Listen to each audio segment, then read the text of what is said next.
एक राजा के 3 प्रश्न थे। भगवान एक है या अनेक, वह रहता कहाँ है और मिलता कैसे है, और वह करते क्या है।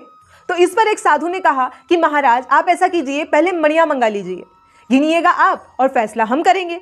साधु के कहने पर राजा ने मणियां मंगवाई। पहली मणि उठाकर राजा बोला 1, साधु बोले बिल्कुल सही। दूसरी मणि उठाकर राजा बोला 2, साधु बोले बिल्कुल गलत, झूठ बोलते हो, हाथ में तो एक ही है। राजा बोलता है महाराज ऐसा लिखा है।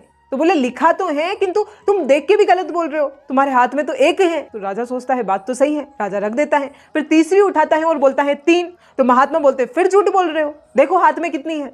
राजा बोलता है हाथ में तो एक है पर 3 है ना। तो महात्मा बोलते हैं नहीं है, पहले भी एक ही था, दूसरा भी एक ही है, तीसरा भी एक ही है, चौथा भी एक ही होगा। किंतु जब वह एक ही दूसरी बार किसी के अनुभव में आया तो 2 हो गया, तीसरी बार किसी के अनुभव में आया तो 3 हो गया, चौथी बार किसी के अनुभव में आया तो 4 हो गया, 5वीं बार किसी के अनुभव में आया तो 5 हो गया, किंतु है तो एक ही।